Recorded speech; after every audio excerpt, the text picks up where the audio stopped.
Hello everyone, welcome to mind boosting classes. इस video में class 7 NCERT science chapter number 7 start करने वाले हैं। Transportation in animals and plants, ये class 7 NCERT science का chapter 7 है। इसमें हम देखने वाले हैं कि कैसे ट्रांसपोर्टेशन होता है एनिमल्स और प्लांट्स में। शुरू करते हैं। देखो, इससे पहले के चैप्टर में हम ऑलरेडी समझ चुके हैं कि ऑर्गेनिजम्स को फूड चाहिए होता है, वाटर चाहिए होता है एंड ऑक्सीजन चाहिए होता है अपने सर्वाइवल के लिए, जीने के लिए। They need to transport all these things to various parts of their body. अब ट्रांसपोर्ट का मतलब क्या है? पहुंचाना। उन्हें फूड चाहिए, वाटर चाहिए, ऑक्सीजन चाहिए। अब इन सबको अपने डिफरेंट जो बॉडी पार्ट्स हैं उधर तक पहुंचाना भी उनका काम ही होता है। अब देखो, किसी भी ऑर्गेनिज्म ने जब फूड लिया, वाटर लिया या ऑक्सीजन ली, ऑक्सीजन इनहेल की, तो वो कहाँ जाएगी? वो वेरियस पार्ट्स, जो बॉडी के अलग अलग पार्ट्स होते हैं, वहाँ तक ट्रांसपोर्ट होगी, वहाँ तक जाएगी। फिर further animals need to transport waste to parts from where they can be removed. अब जो वेस्ट मटेरियल होते हैं हमारी बॉडी के, उनको भी निकालना होता है, तो उधर भी ट्रांसपोर्टेशन की ज़रूरत पड़ेगी। वेस्ट मटेरियल्स का ट्रांसपोर्टेशन उन पार्ट्स तक करना जहाँ से वो रिमूव हो सकें। अभी ट्रांसपोर्टेशन होता कैसे है, ये सारी चीज़ें डिफरेंट बॉडी पार्ट्स तक पहुंचती कैसे हैं? तो आपने देखा हार्ट और ब्लड वेसल्स, क्या आप जानते हैं हार्ट एंड ब्लड वेसल्स के बारे में? यहाँ एक आपको फिगर दिया गया है। इधर देखो, ये हार्ट है और ये वेन्स हैं और ये आर्टरी हैं। इनके बारे में आगे हम पढ़ेंगे, आर्टरीज, वेन्स और हार्ट के बारे में। तो ये पूरा हमारा सर्कुलेटरी सिस्टम होता है। They function to transport substances and together form the circulatory system. इनका बेसिकली काम क्या होता है? जितनी भी चीज़ें हमने ली हैं, फूड, वाटर, ऑक्सीजन, जो भी है, उन सबको ट्रांसपोर्ट करना, एक जगह से दूसरी जगह पहुंचाना, हर पार्ट तक पहुंचाना, ये होता है इन वेन्स, आर्टरीज और हार्ट का काम। तो ये जो है फंक्शन करते हैं सब्सटेंसेस को ट्रांसपोर्ट करने का एक जगह से दूसरी जगह, और ये ही सर्कुलेटरी सिस्टम में आते हैं, सर्कुलेशन करते हैं। सर्कुलेशन मतलब किसी भी चीज़ को ट्रांसपोर्ट करना, तो सर्कुलेटरी सिस्टम हो जाता है। इस चैप्टर में हम पढ़ेंगे transport of substances in animal and plants. Animals और प्लांट्स में कैसे ट्रांसपोर्टेशन होता है सब्सटेंसेस का, वो हम इस चैप्टर में समझने वाले हैं। लेकिन उससे पहले हमें सर्कुलेटरी सिस्टम के बारे में पता होना चाहिए। तो सर्कुलेटरी सिस्टम में सबसे पहले आता है ब्लड, तो इसके बारे में पढ़ते हैं। What happens when you get a cut on your body? जब हमारी बॉडी में कोई कट या खरोच आ जाती है तो ब्लड आने लग जाता है, कट आ जाता है। अगर हमारी बॉडी पे कोई कट है तो फिर वहाँ से ब्लड आएगा, ठीक है। चोट लग गई तो ब्लड फ्लो होगा, खून बहेगा। ब्लड का मतलब है खून। But what is blood? अब ब्लड होता क्या है? ब्लड एक फ्लूइड होता है, पानी टाइप का होता है, which flows in blood vessels, और ये ब्लड वेसल्स में फ्लो करता है।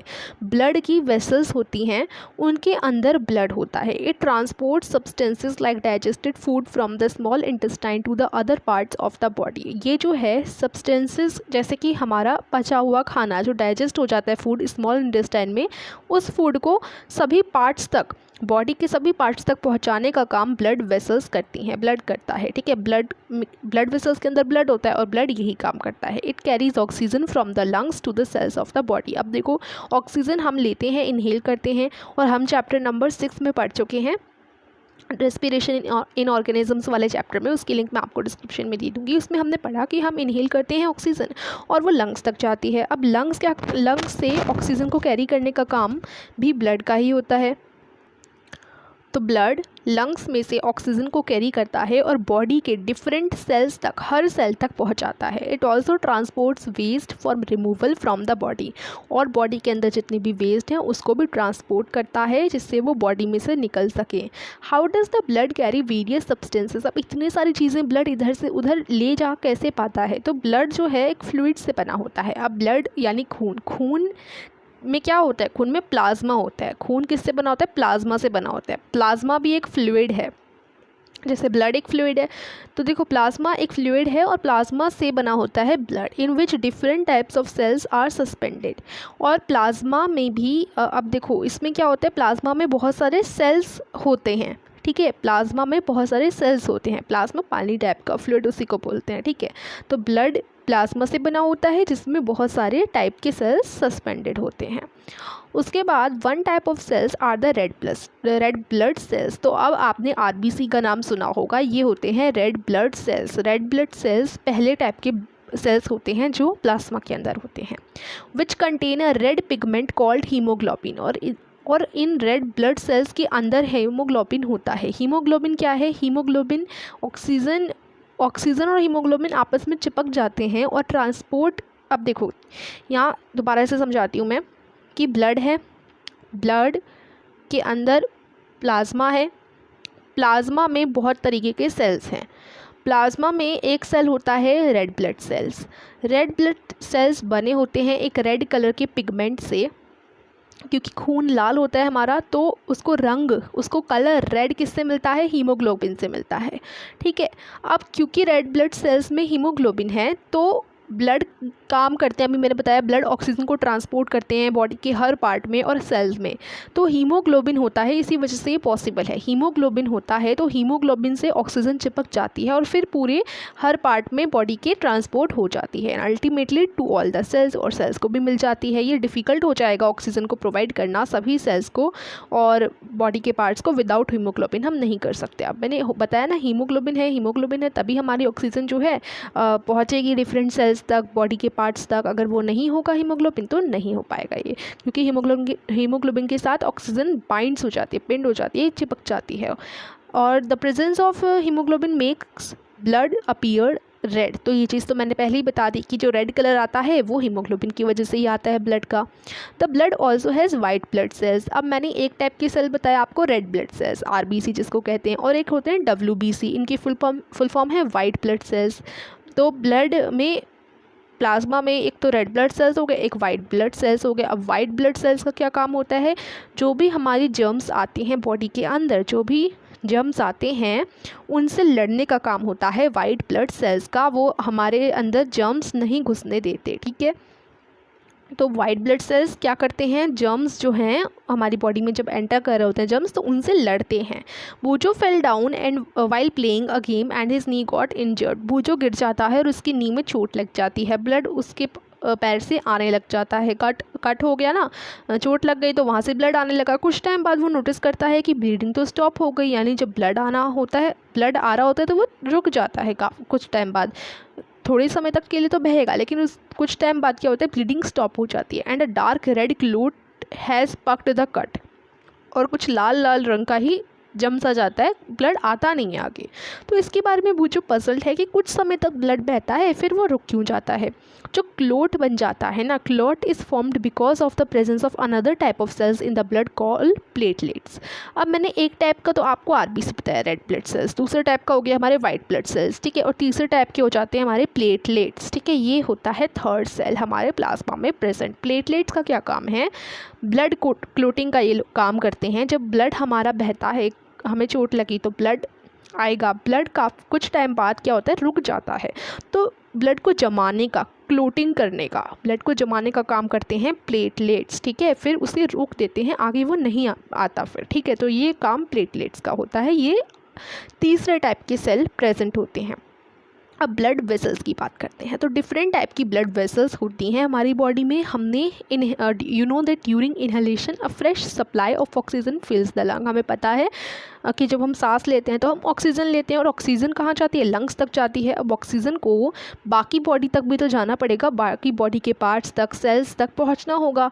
और ब्लड क्या करता है? ब्लड ये काम करता है, और इसके साथ साथ ब्लड जो है वेस्ट मटीरियल्स जैसे कि कार्बन डाइऑक्साइड को भी सेल्स में से ले लेता है, क्योंकि कार्बन डाइऑक्साइड हमारी बॉडी से बाहर जानी होती है, एक्सहेल हम करते हैं, हमारी बॉडी के उतने यूज़फुल नहीं होती। तो कार्बन डाइऑक्साइड को लेना, क्योंकि ये वेस्ट मटेरियल है, तो सेल्स में से कार्बन डाइऑक्साइड को लेने का काम भी ब्लड ही करता है। फिर ये ब्लड क्या करता है? हार्ट के पास दोबारा जाता है, transport to the lungs for removal of carbon dioxide, as you have learned in chapter 6। तो हम चैप्टर 6 में पढ़ चुके हैं कि ब्लड वापस जाता है हार्ट के पास, जिससे ट्रांसपोर्ट हो सके लंग्स तक कार्बन डाइऑक्साइड का रिमूवल करने के लिए। ठीक है, तो बेसिकली ये बोला गया है कि जो ब्लड है उसे वापस जाना होता है हार्ट तक। देखो, कार्बन डाइऑक्साइड जब ब्लड हर सेल से ले लेगा, कार्बन डाइऑक्साइड क्या है? वेस्ट मटेरियल है जो हम एक्सहेल करते वक्त निकालते हैं। कार्बन डाइऑक्साइड है ना, तो हम एक्सहेल करते हैं, तो कार्बन डाइऑक्साइड को हर सेल में से ब्लड पिक करेगा। ठीक है, ब्लड ने हर सेल में से कार्बन डाइऑक्साइड ले ली। अब ब्लड कार्बन डाइऑक्साइड लेने के बाद हार्ट के पास जाएगा, और हार्ट से निकलकर फिर वो लंग्स में जाएगा। लंग्स तक मतलब ट्रांसपोर्ट करेगा कार्बन डाइऑक्साइड को, जिससे एक्सहेल करते वक्त लंग्स एक्सहेल करेंगे हम तो कार्बन डाइऑक्साइड रिमूव हो जाएगी, है ना, रिमूवल हो जाएगा कार्बन डाइऑक्साइड का। ये तो हम चैप्टर 6 में पढ़ चुके हैं कि कैसे विंड पाइप के थ्रू हम इनहेल करते हैं, फिर लंग्स में जाता है और फिर कैसे कार्बन डाइऑक्साइड एक्सहेल करते हैं। So 2 types of blood vessels, arteries and veins are present in the body. तो 2 तरीके की ब्लड वेसल्स होती हैं, एक तो आर्टरीज और एक वेन्स। ब्लड वेसल्स होती हैं 2 टाइप्स की, जो अभी हमने इधर डायग्राम में देखा था। देखो ये आर्टरीज हैं रेड वाली और ये वेन्स हैं ब्लू वाली, ठीक है, और यहाँ पर हार्ट है। तो अब आर्टरीज और वेन्स के बारे में पढ़ते हैं। आर्टरीज का क्या काम है? Arteries carry oxygen rich blood from the heart to all parts of the body. अब जो ब्लड होता है उसको सर्कुलेट करने का काम, ब्लड को हर बॉडी के पार्ट तक ले जाने का काम आर्टरीज करती हैं, और उस ब्लड को जिसमें ऑक्सीजन होती है, ऑक्सीजन रिच ब्लड, तो वो हार्ट से बॉडी के हर पार्ट में ले जाती हैं। तो ये आर्टरीज हो गई। ब्लड वेसल्स में से 2 ब्लड वेसल्स हैं, तो आर्टरीज के बारे में पढ़ लिया। अब वेन्स के बारे में। आर्टरीज क्या होते हैं? यूजुअली थिक होती हैं, क्योंकि ब्लड फ्लो रैपिड होता है and at the high pressure. तो ये जो ब्लड फ्लो है ना, जब ऑक्सीजन वाला ब्लड आता है तो वो बहुत हाई प्रेशर से आता है और ज़्यादा आता है, इसलिए आर्टरीज थोड़ी थिक इलास्टिक वॉल्स होती हैं, ठीक है। वेन्स जो होती हैं ऐसे इलास्टिक वाली थिक होती हैं, elastic walls, thick elastic walls इनको बोल सकते हो। थिक होती हैं, थोड़ी मोटी होती हैं, जैसे ईजिली वो, वरना फिर तो बड़ी प्रॉब्लम हो जाएगी, वो फट भी सकती हैं। लेकिन इन्हें ये थिक इसलिए होती हैं क्योंकि ब्लड फ्लो रैपिड होता है और साथ साथ हाई प्रेशर के साथ ब्लड फ्लो आता है, तो इसी वजह से आर्टरीज होती हैं thick. Let us perform an activity to study the flow of blood through arteries। तो अब यहाँ पर आर्टरीज से कैसे ब्लड का फ्लो होता है, ये चीज़ यहाँ पर एक्टिविटी 7.1 में बता रखी है। आपको अपने हाथ पर इस तरीके से फिंगर्स रखनी है। एक तो रखना है आपको मिडिल फिंगर और इंडेक्स फिंगर, जिसे इस पिक्चर में दिखाया गया है। उसके बाद आप जैसे रखेंगे तो आपको कुछ थ्रोबिंग मूवमेंट्स दिखाई देंगे। थ्रोबिंग का मतलब धड़कना, तो आपको ऐसा लगेगा कि कुछ हिल रहा है, कुछ धड़क रहा है यहाँ पर, तो ये पल्स होता है। देखो पल्स रेट इधर से पता चलेगा, तो this throbbing is called the pulse. अब ये जो धक धक हो रही है उसे पल्स कहा जाता है, और ये होती है क्यों? क्योंकि आर्टरीज़ के थ्रू ब्लड फ्लो हो रहा होता है, ब्लड आ रहा होता है आर्टरीज़ की वेसल्स में, है ना। तो क्या हो रहा है यहाँ पे, इसलिए ये पल्स होता है, थ्रोबिंग होती है, तो इसको हम पल्स कहते हैं। तो आप हाथ रखना और आपको कुछ यहाँ पर फील होगा, तो ये है पल्स। अब कितनी बार पल्स की बीट आपको सुनाई दी, ये आप काउंट करना। तो 1 मिनट में कितनी बार धक धक ऐसे करके आपको बीट सुनाई देती हैं, उसको पल्स रेट कहा जाता है। 1 मिनट में कितनी बार आपको सुनाई देगा। और रेस्टिंग पर्सन की अगर हम बात करें तो यूजुअली जो एक अगर कोई रेस्ट कर रहा है पर्सन, तो यूजुअली उसका जो पल्स रेट रहता है वो 72 से 80 बीट्स पर मिनट रहता है। Find other places in your body where you can feel the pulse. तो पल्स आपको और किस किस पार्ट में फील होता है वो आप ढूंढ सकते हो। Record your own pulse beats per minute, अपना पल्स रिकॉर्ड कर सकते हो, और अपनी क्लासमेट का भी, और टेबल 7.1 में लिख सकते हो। यहाँ पर नेम जिसका भी आपने रिकॉर्ड किया है उधर नेम आएगा, आपकी क्लासमेट वगैरह को, यहाँ पर पल्स पर मिनट आएगा। अब ये तो थी भाई उसकी बात, आपकी आर्टरीज़ की बात। अब वेन क्या करती हैं? वेन भी ब्लड को ही कैरी करती हैं। अच्छा, अब आर्टरीज़ भी ब्लड को ही कैरी करती थी, लेकिन वो ऑक्सीजन रिच ब्लड था, ये कार्बन डाइऑक्साइड रिच ब्लड होता है, इसमें कार्बन डाइऑक्साइड होता है। From all parts of the body back to the heart. तो वेन्स वो वेसल्स हैं जो कि कैरी करती हैं कार्बन डाइऑक्साइड के ब्लड को सभी पार्ट, बॉडी के सभी पार्ट में से वापस हार्ट तक लाती हैं। तो हमने इससे पिछले वाले चैप्टर 6 में ये जाना था कि जो सेल होते हैं, सेल के पास जब ऑक्सीजन आ जाती है तो ऑक्सीजन कंज्यूम करके वो हमें वाटर, कार्बन डाइऑक्साइड और एनर्जी प्रोवाइड करते हैं। तो CO2 भी देते हैं ना, कार्बन डाइऑक्साइड भी देते हैं सेल्स। तो ये जो कार्बन डाइऑक्साइड छोड़ते हैं सेल्स ऑक्सीजन लेने के बाद, इसी कार्बन डाइऑक्साइड को लेकर लंग्स तक पहुंचाने का काम वेन्स का होता है। तो वेन्स ऐसी ब्लड वेसल्स हैं जिनमें कार्बन डाइऑक्साइड वाला ब्लड आता है, सेल्स में से निकला हुआ कार्बन डाइऑक्साइड, ठीक है, वाला ब्लड आएगा, और फिर इस ब्लड को लेकर वेन्स लंग्स तक पहुंचाएंगी, ठीक है। तो वेन्स हैव थिन वॉल्स। अब वेन्स की थिन वॉल्स होती हैं, पतली दीवारें होती हैं, यानी कि वो पतली होती हैं वेन्स, और कंपेयर टू आर्टरीज वो थोड़ी थिक होती हैं। There are valves present in veins which allow blood to flow only towards the heart. अब ये वाल्व्स क्या होते हैं, वाल्व्स प्रेजेंट होते हैं वेन्स के अंदर, ठीक है। और वाल्व से क्या होता है कि ब्लड का फ्लो सिर्फ हार्ट की तरफ जाए, ऐसा, ठीक है, हार्ट की तरफ ही जाता है। वाल्व्स से ऐसा होता है कि ब्लड वेन्स में जा रहा है, ठीक है। अब ब्लड एक ही डायरेक्शन में जाए उसके लिए वाल्व्स होते हैं, ये कंट्रोल करने के लिए। ऐसा नहीं कि ब्लड आ रहा है फिर मतलब ऐसे सीधे वेन्स से ऊपर जा रहा है और फिर ऐसे नीचे की तरफ आ जाए, नहीं, दोबारा नहीं आने देते, वो एकदम एक ही डायरेक्शन में जाने देते हैं वाल्व्स, उनका यही काम होता है। तो वेन्स के अंदर वाल्व्स होते हैं। वेन्स के बारे में पढ़ लिया और इसके साथ साथ हमने आर्टरीज़ के बारे में पढ़ लिया। आर्टरी का क्या काम है और वेन्स का क्या काम है, एक बार दोबारा समझा देती हूँ। आर्टरीज़ क्या करती हैं, हार्ट से, डायग्राम दिया गया है ना, इससे आप अच्छे से समझोगे। आर्टरी क्या करती हैं, हार्ट से ब्लड लेती हैं और डिफरेंट पार्ट तक पहुंचाती हैं बॉडी के, ठीक है। कैपिलरीज, पल्मोनरी आर्टरी और पल्मोनरी वेन के बारे में अभी इस चैप्टर में आगे ही पढ़ने वाले हैं हम लोग। हार्ट, ठीक है, तो हार्ट से जितना भी ब्लड है तो उसे पहुंचाने का काम हर बॉडी पार्ट तक आर्टरी करती हैं। और फिर कार्बन डाइऑक्साइड लेकर का, ये आर्टरी तो ऑक्सीजन रिच ब्लड ले जाती हैं। अभी जो वेन है, वेन्स में आता है कार्बन डाइऑक्साइड रिच ब्लड, और कार्बन डाइऑक्साइड को हार्ट तक पहुंचाने का काम फिर हार्ट से लंग्स तक पहुंच जाता है। कार्बन डाइऑक्साइड फिर वहाँ से एक्सेल हो जाता है, हम एक्सेल करते थे। तो वेन का काम होता है कार्बन डाइऑक्साइड को पहुंचाने का हार्ट तक, ठीक है। तो ये आपको समझ लेना है। ब्लड डोनेशन के बारे में बात की गई है। Hundreds of people die due to unavailability of blood. तो ब्लड जब अवेलेबल नहीं होता तो बहुत सारे लोग उसके चक्कर में उसके मतलब उन्हें ज़रूरत होती है, और जब ब्लड अवेलेबल नहीं होता तो उसकी वजह से काफ़ी सारे लोग मर जाते हैं, उनकी डेथ हो जाती है। Voluntary blood donation is harmless and painless and can save precious life. तो आप उन लोगों की ज़िंदगी बचा सकते हैं ब्लड डोनेशन करके। और ब्लड को डोनेट किया जाता है हॉस्पिटल्स में भी और कुछ अदर प्लेसेस में भी जो गवर्नमेंट द्वारा ऑथराइज्ड हैं। Donated blood are stored with special care in blood banks, और ब्लड बैंक्स में डोनेट किया हुआ ब्लड डोनेशन आपको पता होगा, उन जिन लोगों को ब्लड की ज़रूरत है उनको ब्लड डोनेट करना, अपने में से ब्लड निकाल कर देना, बड़ा ही हार्मलेस है और पेनलेस होता है। और ब्लड डोनेशन करना अच्छा रहता है जिससे प्रीशियस लाइफ्स बच सकें। तो ये हॉस्पिटल्स में और गवर्नमेंट जो ऑथराइज्ड प्लेसेस होती है उनमें भी करवाया जाता है। डोनेटेड ब्लड को स्टोर किया जाता है स्पेशल केयर के साथ ब्लड बैंक्स में। तो ये बात यहाँ पर बोली गई है। अब यहाँ पर भूजो और पहेली की बातें दिखाई गई हैं। भूजो बोलता है, I am confuse, I have learn that N artery always carries oxygen rich blood.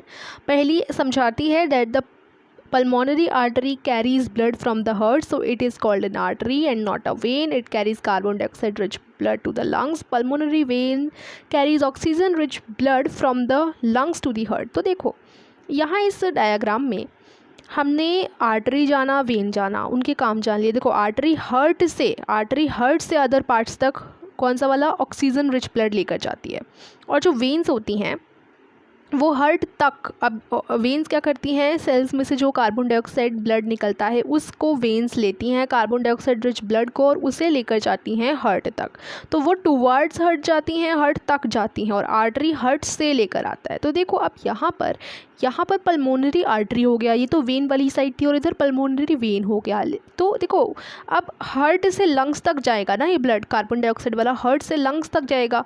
तो लंग्स तक जाने के लिए वेन का हमेशा क्या काम होता है, हार्ट तक ले जाना, ठीक है। वेन का काम होता है हार्ट तक ले जाना। अब ये हार्ट के बाहर जा रहा है तो ये तो आर्टरी ही कर सकती है, ठीक है, क्योंकि आर्टरी हार्ट से लेकर जाती है इधर, तो हार्ट से लेकर गई।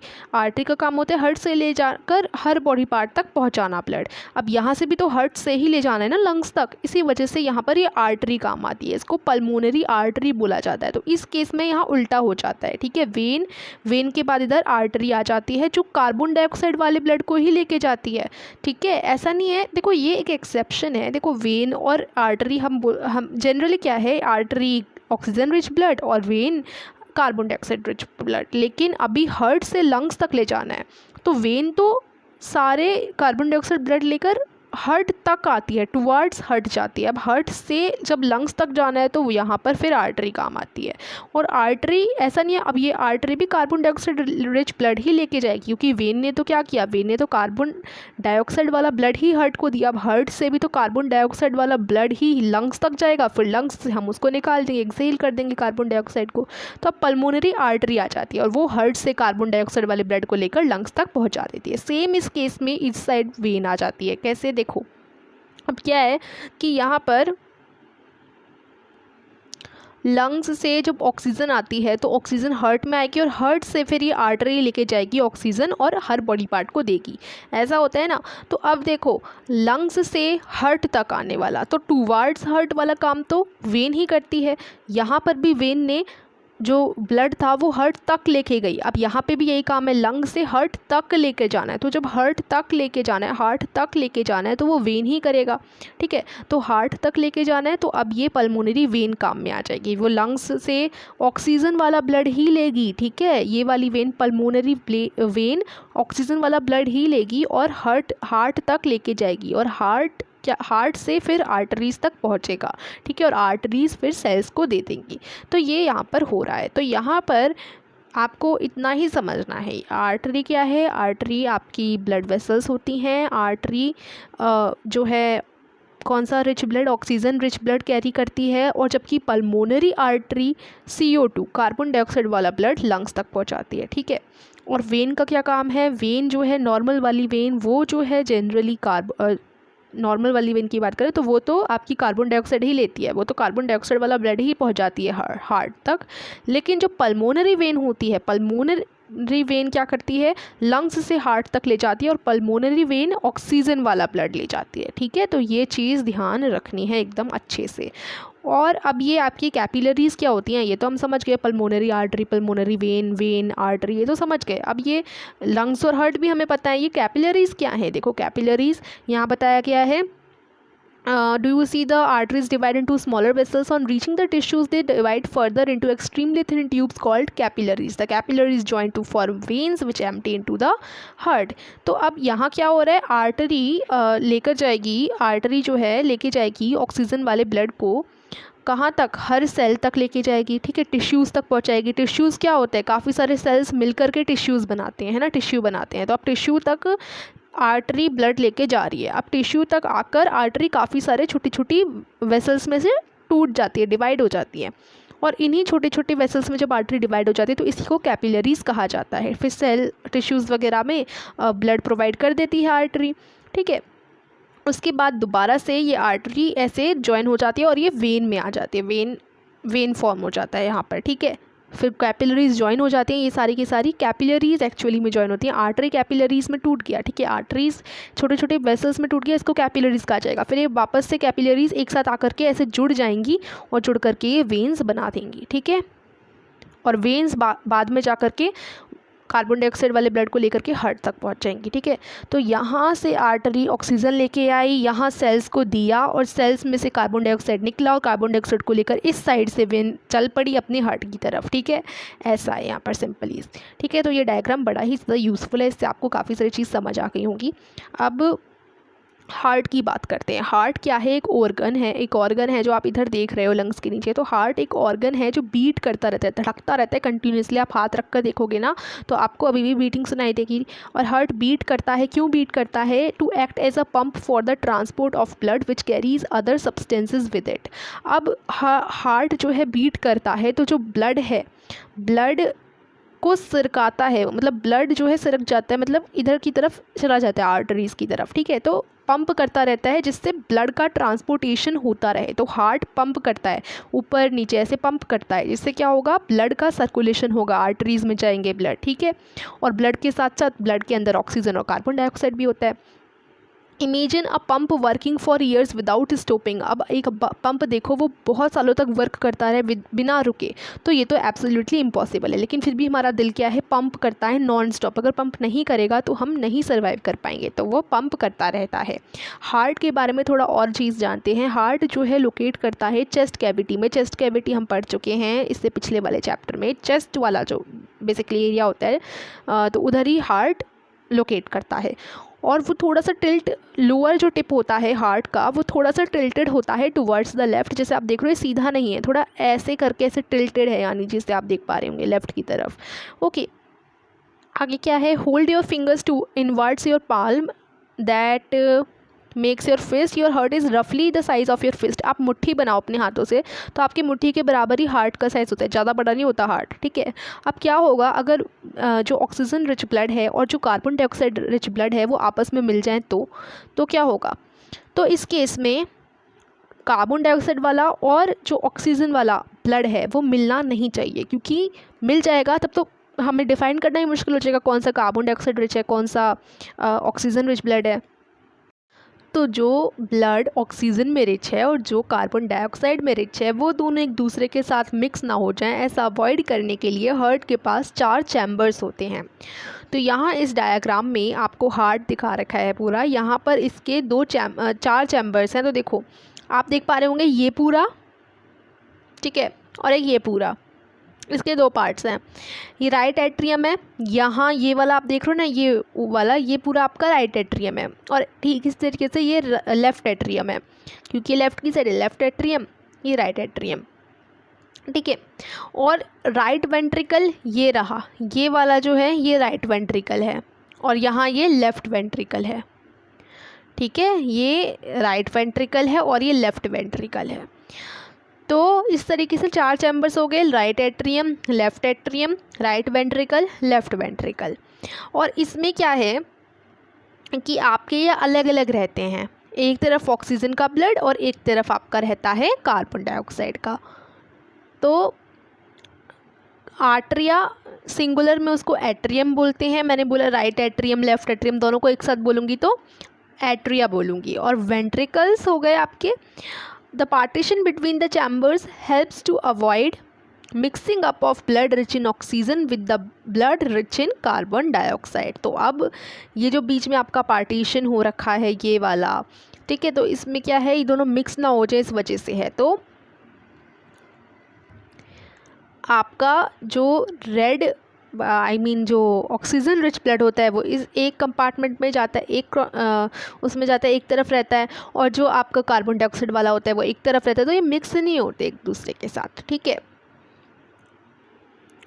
To understand the functioning of the circulatory system start from the right side of the heart in figure 7.3 and follow the arrows. These arrows show the direction of the blood flow from the heart to the lungs and back to the heart from where it is pumped to the rest of the body। तो ये वाला जो अभी हमने पीछे figure देखा था ना, फिगर ये 7.3 था, तो इसमें आपका पूरा बता रखा था कि यहाँ आपका लंग्स, यहाँ से देखो हार्ट से लेता है ऑक्सीजन रिच ब्लड आर्टरी, ठीक है, पंप करता है हार्ट, और यहाँ आर्टरी के पास जाते हैं, फिर आर्टरी यहाँ पर सेल पर पहुँचाते हैं, सेल में से निकला हुआ कार्बन डाइऑक्साइड वाला ब्लड वेंस लेकर जाते हैं हार्ट तक, फिर हार्ट यहाँ से लंग्स तक ले जाता है। हार्ट में जो पल्मोनरी आर्टरी होती है वो लंग्स तक ले जाती हैं, और लंग्स से हार्ट तक जो ऑक्सीजन वाला ब्लड है वो पल्मोनरी वेन लेकर के आती है ना। तो ये तो हमने समझ लिया था, ये हमने अच्छे से समझ लिया था। तो ये तो यही बोला गया है यहाँ पर, आप अगर देखना चाहें तो दोबारा से देखकर समझ सकते हैं। इसमें बोला कि आप समझो उसे देखकर, तो वो तो हम पहले ही समझ चुके हैं। आप देखो हार्ट बीट की क्या बात है कि हार्ट जब धड़कता है तो वो तो हार्ट बीट होती है। The walls of the chambers of the heart are made up of muscles. अब जो हार्ट के चैम्बर्स होते हैं ना, ये वाले जो 2 हमने राइट एट्रियम, लेफ्ट वेंट्रिकल और राइट वेंट्रिकल देखे, ये चैम्बर्स हैं, ठीक है। ये 4 चैम्बर्स हैं, एक राइट एट्रियम, दूसरा लेफ्ट एट्रियम, तीसरा राइट वेंट्रिकल और चौथा लेफ्ट वेंट्रिकल। तो ये 4 चैम्बर्स हैं। अब क्या है यहाँ पर कि ये ना मसल से बने होते हैं। अब ये मसल कॉन्ट्रैक्ट करती हैं और रिलैक्स करती हैं राइथमिकली, ठीक है, रिथमिकली। तो यहाँ कॉन्ट्रैक्ट और रिलैक्स का मतलब है ऊपर फिर रिलैक्स करना, मतलब अपनी पोजीशन में आना, फिर अंदर घुसना, थोड़ा रिलैक्स करना, फिर वापस अपनी पोजीशन में आना। तो धक धक होती है ना हमारी हार्ट बीट आपने सुनी होगी, तो वो यही होता है जब ये मसल्स कॉन्ट्रैक्ट और रिलैक्स कर रही होती हैं। तो इसी rhythmic contraction followed by its relaxation constitute a heart beat. तो यही है, इसी रिथमिक मतलब रिथम के साथ पहले कॉन्ट्रैक्ट फिर रिलैक्स, तो ऐसे ही हार्ट बीट हमारी हो जाती है। आप अगर अपने दिल पे हाथ रखोगे तो आपको हार्ट बीट सुनाई देगी। तो कभी ऊपर कभी नीचे से दिल धड़कता रहता है। हार्ट बीट हमारी पूरी ज़िंदगी चलती रहती है। तो लेफ़्ट साइड अपने चेस्ट पे हाथ रखोगे तो आप अपनी हार्ट बीट देख सकते हो। डॉक्टर जो है आपकी हार्ट बीट स्टेथोस्कोप के द्वारा देखते हैं। एक इंस्ट्रूमेंट होता है डॉक्टर्स के पास, मोस्टली आपने गले में डॉक्टर्स के लगा हुआ देखा होगा, स्टेथोस्कोप बोलते हैं। दिस इज़ द इंस्ट्रूमेंट, यहाँ पर दिखा रखा है, तो ये स्टेथोस्कोप है। अब क्या होता है यहाँ पर, आपकी हार्ट बीट जो है स्टेथोस्कोप से ही डॉक्टर सुनते हैं। डॉक्टर यूजुअली जो है स्टेथोस्कोप को, एक डिवाइस होता है डॉक्टर्स के पास जिससे एक एम्पलीफाई होती है साउंड हार्ट की, यानी हार्ट से जो भी साउंड आ रहा है उसको मोर क्लियरली वो सुन पाते हैं स्टेथोस्कोप का यूज़ करके, ठीक है। It consists of a chest piece, ये एक चेस्ट पीस होता है। इसमें और यहीं पर चेस्ट पीस में ही एक सेंसिटिव डायफ्राम होता है, डायफ्राम से अच्छे से आवाज़ आती है हार्ट की। यहीं पर इस चेस्ट पीस के ऊपर एक डायफ्राम लगा होता है जिससे अच्छे से आवाज़ है। तो 2 ईयर पीसेस होते हैं यहाँ पर जिससे वो सुनते हैं, जिन्हें कान में लगाकर, और एक ट्यूब होता है जो आपके चेस्ट पीस को, स्टेथोस्कोप की चेस्ट पीस को जोड़े और ईयर पीस को जोड़े, और एक ट्यूब होता है ये, ठीक है। तो ये ट्यूब ही जोड़ता है इन दोनों पार्ट्स को। Doctors get clues about the condition of your heart by listening through a stethoscope. Stethoscope से सुनकर हार्ट की बीट वो सुन सकते हैं और उससे आपकी कंडीशन पता लग सकती है कि आपकी हार्ट की क्या कंडीशन है, वो कितना बीट कर रहा है, ठीक है। अब स्टेथोस्कोप आप बनाना चाहो तो इस एक्टिविटी 7.2 को देख करके बना सकते हो। तो ये तो आपकी उसमें एग्ज़ाम पॉइंट ऑफ व्यू से देखा जाए तो ये बिल्कुल भी इंपॉर्टेंट नहीं है, बस ऐसा फ़न एक्टिविटी आप कर सकते हो। स्मॉल फनल लेनी है जैसे 7 सेंटीमीटर की डायामीटर में, एक रबर ट्यूब फिक्स करना है फनल की स्टेम में, और फिर रबर शीट को स्ट्रेच करना है on the mouth of the funnel and fix it tightly with the rubber band. Put the open end of the tube on one of your ears, और open and अपनी years पे रखना है। उसके बाद place the mouth of the funnel on your chest near the heart. अब आपको अपने फनल का जो माउथ है वो अपने चेस्ट पे रखना है हार्ट के पास। अब लिसन करना, केयरफुली लिसन करना, आपको एक रेगुलर थम्पिंग साउंड सुनाई देगी। ये साउंड आपके हार्ट बीट्स की होती है। तो कितनी बार आपका दिल धड़कता है 1 मिनट में आप काउंट करो। रनिंग के बाद दोबारा से काउंट करो। पहले तो आप रेस्ट पोजीशन में काउंट करोगे कि आपका दिल कितनी बार धड़क रहा है। उसके बाद आप भागोगे 4-5 मिनट बाद, भागकर फिर आप काउंट करोगे। तो आपको अपनी ऑब्जर्वेशंस कंपेयर करनी है। देखो मैं सिंपल से बता देती हूँ। ऐसे आपको कुछ टाइप का लेना है, ठीक है। उसके यहाँ पर आप स्ट्रॉ लगा सकते हो, या फिर इसमें बोला था ना फनल लेना है और एक रबर ट्यूब फिक्स कर देना है। तो ये आपको करना है और कुछ इस तरीके का बन जाएगा। फिर रबर जो नहीं होता रबर शीट, उसको या बैलून ऐसे ऊपर से लगा देना है। फिर आप इसको यहाँ अपने चेस्ट पे रखोगे लेफ़्ट साइड पे, और फिर इस जो आपने टच किया था इससे आप अपने कानों में सुन सकते हो आपकी हार्ट बीट। तो कुछ इस तरीके का आप फिगर को देख करके बना सकते हैं।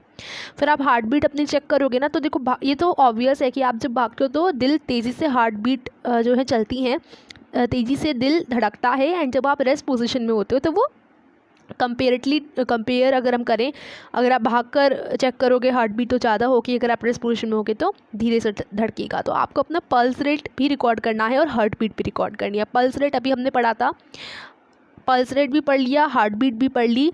और फिर आपको क्या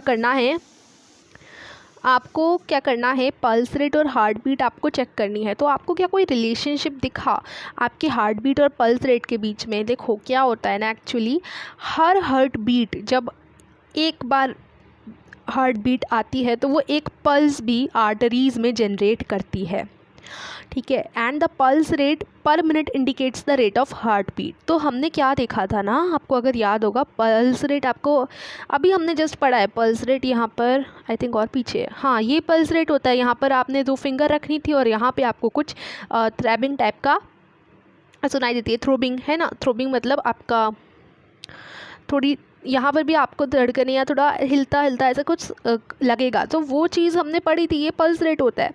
अब पल्स रेट क्यों होता है? क्योंकि यहाँ पर आपकी आ जाती हैं आर्टरीज़, ठीक है।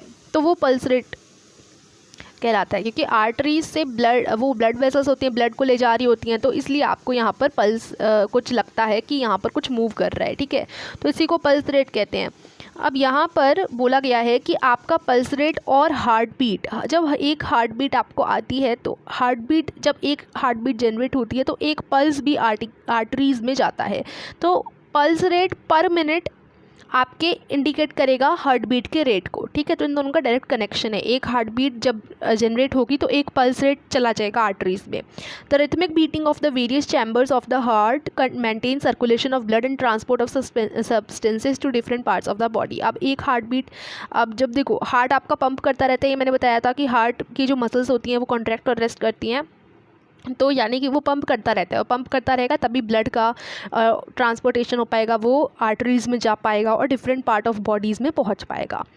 तो बूजो वंडर करता है कि जो स्पॉन्जेस होते हैं और हाइड्रा होते हैं उनके पास भी ब्लड होता है। एनिमल्स होते हैं स्पॉन्जेस और हाइड्रा, ये दोनों ही एनिमल्स हैं, वाटर एनिमल्स हैं। तो इनके पास ना ह्यूमंस की तरह कोई भी सर्कुलेटरी सिस्टम नहीं होता। The water in which they live brings food and oxygen as it enters their body. तो यहाँ पर सिर्फ स्पेसिफिकली अगर हम बात करें तो ये जो दो एनिमल्स आपको बताए गए हैं ना, एक तो है ये वाला स्पॉन्जेस और एक है हाइड्रा, इन दोनों की ही पर्टिकुलरली बात की गई है। तो स्पॉन्जेस और हाइड्रा की अगर हम बात करें तो इनके पास कोई भी हमारी तरह सर्कुलेटरी सिस्टम नहीं होता, यानी ये आर्टरीज हो गए, वेन्स हो गए, हार्ट हो गया, लंग्स हो गए, इनके पास ऐसा कुछ नहीं होता सर्कुलेटरी सिस्टम। इनके पास क्या होता है, वाटर में रहते हैं ये, तो वहाँ रहेंगे तो उन वाटर से ही खाना आ जाता है और ऑक्सीजन मिल जाती है, ऑक्सीजन उनकी बॉडी के अंदर जाएगी। तो जो वाटर है, वाटर अंदर गया तो वाटर से क्या होता है, वेस्ट मटेरियल्स इनके बॉडी के अंदर जितने भी होते हैं वो वाटर से ही चले जाते हैं बाहर की तरफ, वाटर ही उन्हें ले लेता है अपने साथ, और कार्बन डाइऑक्साइड भी वो ले लेते हैं वाटर, ठीक है। और जैसे ही वाटर निकलेगा तो एनिमल्स को ना, दस these animals do not need a circulatory fluid like the blood, तो इन्हें ब्लड जैसी चीज़ भी नहीं चाहिए होती, जो हमारे पास खून है वो भी इनके पास नहीं होता। ये इनका बॉडी में वाटर जाता है और वाटर ही वेस्ट मटेरियल और कार्बन डाइऑक्साइड को निकाल देता है, फिर ये कार्बन डाइऑक्साइड एक्सहेल कर लेते हैं, ऐसा होता है।